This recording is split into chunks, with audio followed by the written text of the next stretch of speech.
الحمد لله نحمده ونستعينه ونستغفره ونؤمن به ونتوكل عليه ونعوذ بالله من شرور أنفسنا ومن سيئات أعمالنا من يهده الله فلا مضل له ومن يضلل فلا هادي له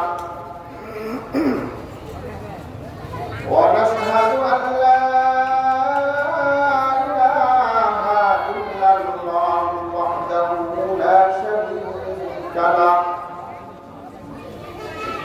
ونشهد أن سيدنا وسندنا وحبيبنا ومولانا محمدا عبده ورسوله أرسله بالحق بشيرا ونذيرا وداعيا إلى الله بإذنه وسراجا وقمرا منيرا أما بعد فأعوذ بالله من الشيطان الرجيم بسم الله الرحمن الرحيم وإذا قيل لهم آمنوا كما آمن الناس قالوا أنؤمن كما آمن السفهاء ألا إنهم هم السفهاء ولكن لا يعلمون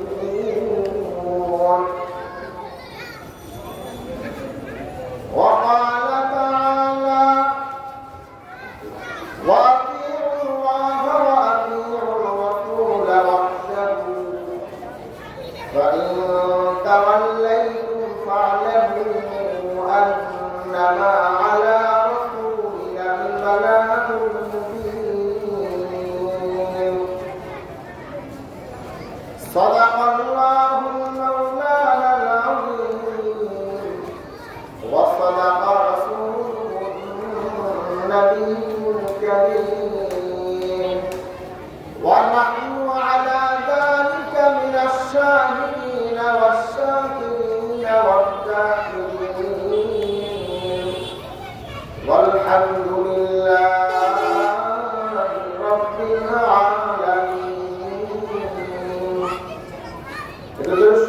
اللهم صل على محمد وعلى آل محمد كما صليت على إبراهيم وعلى آل إبراهيم إنك حميد مجيد بلغ العلا بكماله كشف الهدى بجماله حسنت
বার্ষিক ওয়াজ মাহফিল এবং ছাত্রদের প্রস্তাবগ্রন্থ করে আজকের মাহফিলের সম্মানিত সভাপতি হযরত ওলামায়ে কেরাম আসবেন। এর আগে আমি দুই একটা কথা বলবো, আমরা মনোযোগ সহকারে শুনবো। বলবো ইনশাআল্লাহ। আল্লাহ তাআলা আমাদেরকে তৌফিক দান করুন। আমি আপনাদের সামনে একটা আয়াত তেলাওয়াত করেছি, আতিউল্লাহ ওয়া আতিউর রাসূল ওয়াহদাহু। এই আয়াতের মধ্যে আল্লাহ রাব্বুল আলামিন বলেন, আল্লাহ পাকের আনুগত্য করতে কোনো শর্ত লাগে না। কোন বেদিন যদি বলে আমি লা ইলাহা ইল্লাল্লাহ মুহাম্মাদুর রাসূলুল্লাহ সাল্লাল্লাহু আলাইহি ওয়াসাল্লাম বলে কালিমা পড়ে মুসলমান হয়ে যাবে, এটার মধ্যে কোনো শর্ত লাগবে না। কেউ যদি বলে আমি মুহাম্মদ শেষ নবী, আখির জামানার পয়গম্বর নবী হিসাবে গ্রহণ করলাম, এটার মধ্যে কোনো শর্ত লাগবে না। অর্থাৎ আল্লাহ এবং আল্লাহ রাসূলের অনুগত করতে, তার অনুসরণ করতে, তাকে মানতে তার কোনো শর্ত লাগবে না। এরপরে তৃতীয় নাম্বার, আমরা যদি কাউকে অনুসরণ করি, এটা আমি বলে আমিরের এটা, অর্থাৎ আল্লাহর এটা, রাসূলের এটা, আপনার মধ্যে কোনো শর্ত নাই। বিনা শর্তে আপনি আল্লাহ এবং আল্লাহ রাসূল এটা করতে পারবেন। 3 নম্বর যেটা হলো, আমরা আমিরের যে কাজ করি, আমাদের বাংলাদেশে একটা প্রচলন হয়ে গেছে আমিরের এটা। আমি শব্দটা বুঝাইতে পারছি আপনাদেরকে, আমিরের এটা। এই আমিরের এটা করতে গেলে কতগুলো শর্ত লাগবে। এর মধ্যে কয়েকটা শর্তের মধ্যে একটা শর্ত হলো, সেগুলো নাফরমানের হুকুম দিতে পারবে না, গুনাহ হুকুম দিতে পারবে না, গুনাহ করতে পারবে না। যেমন আমাদের একজন আমির আছে, আপনারা সকলে জানেন, সাদ সাহেব, মৌলানা সাদ সাহেব, আমাদের তবলিগের ভাই, এটা আমাদের আমির। কিছু অংশ, কিছু মানুষ ওনাকে অনুসরণ করে, কিন্তু ওনার বক্তব্যের মধ্যে হলো আল্লাহ এবং রাসূলের বিপক্ষে বক্তব্য। রাসূল করিম সাল্লাল্লাহু আল্লাহ রাব্বুল আলামিন বলেছেন, আমার যত পয়গম্বর আছে সমস্ত পয়গম্বর হলো নিষ্পাপ। সব পয়গম্বরের কথা না বলি, আমি আমার নবী মুহাম্মদ রাসূলুল্লাহ সাল্লাল্লাহু আলাইহি ওয়াসাল্লামের ব্যাপারে আল্লাহ বলেছেন, আমার নবী মুহাম্মদ, আমার বন্ধু, আমার দোস্ত, আমার নবী মুহাম্মদের কোনো দোষ নাই, সে নিষ্পাপ। অথচ সাহেবের বক্তব্য দিয়েছেন যে মুহাম্মদ রাসূলুল্লাহ সাল্লাল্লাহু আলাইহি ওয়াসাল্লামের যে সমস্ত বিধিগণ আছে, বিধিগণের উপর তিনি জুলুম করেছেন।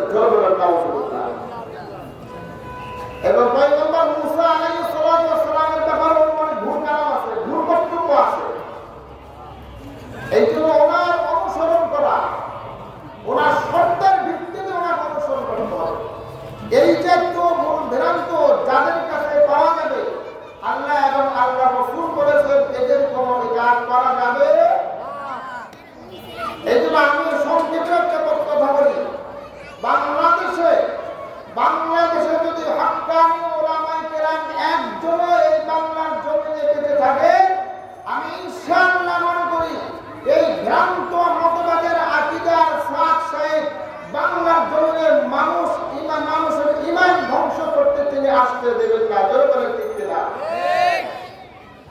এগুলো মোহতরাম হাজির, আমি অল্প একটু কথা বলার পরে আমাদের আজকের যে মেহমান আল্লামা হিলালউদ্দিন সাহেব চলে আসবেন। অত্যন্ত বুজুর্গ মানুষ এবং খুব বড় একজন আলেমদের মধ্যে উনি একজন আলেম। উনি আসার পর্যন্ত ধৈর্য সহকারে কথা শুনবো। এই জন্য আমাদের ঈমান যেন সাদ সাহেব বাংলাদেশে এসে এই দেশের মুসলমানদের ঈমান যেন চুরি করতে না পারে, ঈমান